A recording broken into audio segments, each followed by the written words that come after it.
Groupe au rameur, un groupe au burpees. Ça peut être les mêmes groupes que tout à l'heure. Ou des groupes différents. Ou des groupes différents, c'est comme vous voulez. On vient tirer avec les hanches. Et une fois que je suis ici, j'engage mes bras. Ensuite, je ramène les bras. Je ramène les hanches. Et j'enchaîne. Tac. J'ai ma rame à pleine main avec le poignet aligné à mon avant-bras. J'ai mon pied sur la plateforme, dos droit. Et là, je vais venir pousser sur mes jambes. Et vous voyez, l'angle de ma hanche et notamment de mon dos, il n'a pas bougé. Sur le sled push, sled pull, on va voir la technique. Ça va tout simplement être un sled push et un sled pull par personne. Ok? Ah, bien sûr, plus que les charges à Aerox. Hein, bien sûr. Puisqu'on a de la moquette voilà. à 6500 balles. Donc, elle glisse bien. Ouais. Là, on va venir décomposer le mouvement un petit peu comme sur le ski et le rameur. Donc, nous allons avoir, dans un premier temps, 10 push-press à faire. Est-ce que vous voyez tous le mouvement ou pas du push-press? La balle est au niveau des yeux. Et ensuite, deuxième partie, forcément, on va travailler la portion basse. Je viens faire 10 squats et sur chaque squat, je viens faire 3 secondes de pause. 1, 2, 3. Je remonte. Sur mon squat, je viens casser la parallèle. Ok, sinon, ça ne compte pas. Ça va être fun, ça va être encore plus drôle que les burpees. Ouais. Ouais. Ouais. Sans c'est pas drôle. Bien sûr, même principe que tout à l'heure. On veut que ce soit qualitatif. Hein? T'en peux plus de nous? Ouais, c'est bête. C'est bête parce qu'on se voit souvent quand même. Et ensuite, sur les fentes, donc ce sera des fentes en front track, donc kettlebell ici, je prends mes kettlebells. Je les prends dans le coin de ma kettlebell, pouce vers l'avant, ça va nous aider pour tout à l'heure. Et là, je viens amener mes pouces vers l'intérieur et je viens faire 12 kettlebell hinge. D'accord? 15, pardon. 15 kettlebell hinge. Ok? Donc là, pour info, le mouvement que vous faites sur le hinge, c'est exactement la même chose que vous faites sur le ski. D'accord? Le ça, eh ben c'est exactement la même chose que ça. Ok? tout se rejoint. Oh là là. Et ensuite, une fois que j'ai compris ça, eh ben mes pouces qui sont à l'intérieur, quand je vais envoyer mes kettlebells sur mes clavicules, ils vont aller vers l'extérieur. Une fois que j'ai tenu mes super minutes, je viens faire un aller-retour en fente. Avec le standard Aerox, s'il vous plaît, c'est-à-dire extension complète. Genre, tu peux nous montrer ce que c'est une triche?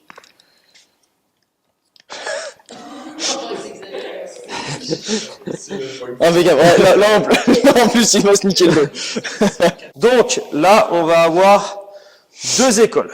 On va avoir soit ceux qui viennent ici et qui poussent, hop, qui font les petits pas de recul et qui tirent avec les bras, d'accord? Ou alors ceux qui se mettent sur la ligne et qui viennent juste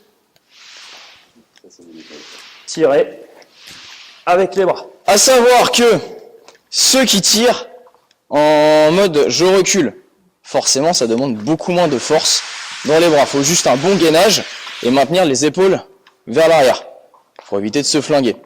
La plupart du temps, surtout en double, vu qu'en double mixte, c'est les charges des hommes, donc les femmes se prennent une bonne claque la plupart du temps, sauf quand on a ma partenaire et du coup, elle fait tout.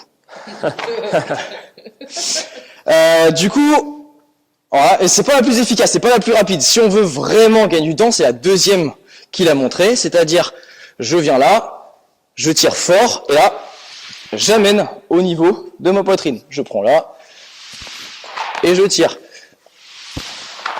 Et là, pareil, au niveau de la mécanique du mouvement, on se retrouve dans la même dynamique que sur le ski et que sur mes hinges. Donc, je viens faire une extension de hanche. D'accord? L'extension de hanche va venir déjà ramener mon sled vers moi. Donc, les bras, c'est en accompagnement. Les pieds, on a les pieds, comme à chaque fois, qui sont ancrés dans le sol. Si je suis tout mou au niveau de ma voûte plantaire et de tous les muscles qui sont dans le pied, bah forcément, je vais me laisser emporter un peu à droite à gauche. Et du coup, il n'y a pas de transfert d'énergie que je prends dans le sol jusqu'à mes bras. Donc il faut vraiment, j'agrippe le sol, et même au niveau de mon ancrage, je suis ultra solide. Oui, bah, de toute façon, entraînez-vous à 200 et puis vous serez fort. Oui. Et ben maintenant, du coup, on va voir le sled push. Exact, et là, il y a de quoi dire. Et là, pareil, au niveau des écoles, il y en a deux. Il y a ceux des bras tendus et ceux des bras fléchis. D'accord? Les bras tendus, ça va solliciter pas mal au niveau des épaules et tout ça. Donc, si vous êtes déjà bien cramé, n'hésitez pas à venir plier vos bras. Mes bras sont calés sur mes dorsaux. Et là, je peux venir pousser tranquillement. Au niveau des pas, pas la peine de faire des grands pas, sinon je vais fatiguer et ma force va pas aller vers l'avant. Et au niveau des mains, pareil. Il y en a qui ont tendance à être comme ça. Voilà. Sauf que là, eh ben, c'est carrément emmerdant. La force que j'applique ici va venir planter mon sled. De venir baisser mes mains à peu près au milieu des deux montants et d'amener mon buste à la parallèle.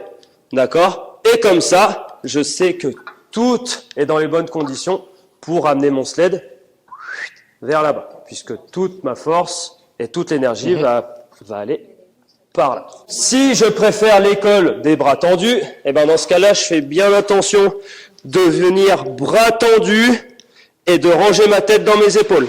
Et là, je pousse. Et là, il faut avoir son épaule gainée à balle. Hein. Ouais. Parce que pareil, si j'ai les épaules, enfin si j'ai les bras détendus, fléchis, la force va pas se répartir correctement. Et du coup, je vais un petit peu plus galérer. Par contre, j'aurai des gros biceps. Ouais, et là pour les photos, encore une fois, c'est super cool. Après on peut se mettre sur Instagram et mettre hashtag entraînement hybride. Ouais, celle-là, celle où t'es bien compact, bien costaud, où du coup, t'es en flexion et donc du coup tes abdos sont beaucoup plus engagés, c'est la meilleure. Celle où tu te flingues le moins, celle où tu t'économises le plus et où tu vas le plus vite. Et même voilà, dans votre entraînement, dans votre entraînement, variez les positions. Hein. Plus on varie, mieux c'est. Plus on est fort dans différents angles et mieux c'est. Donc bien sûr, on va charger à 250 et après on est parti. 250 en poussée et en tirée. Allez, et quand on fait l'extension de hanche, bam, on va à fond. Voilà. Ok.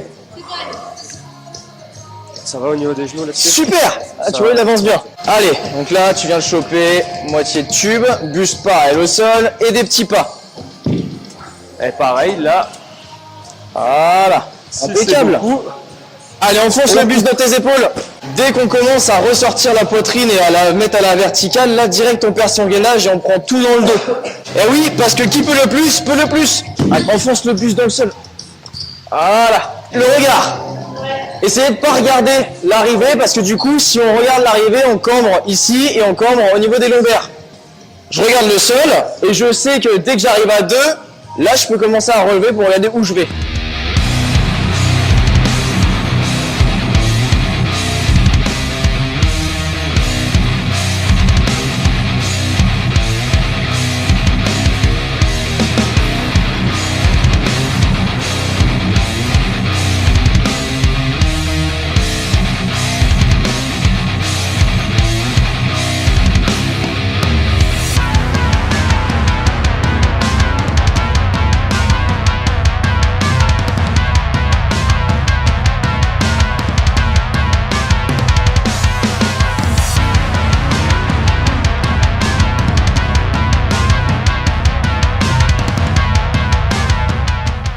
On espère que ça vous a appris plein de choses, que vous avez appris de la technique, que vous avez perfectionné votre technique, que pour ceux qui n'ont jamais fait d'Aerox ont découvert un petit peu cette discipline.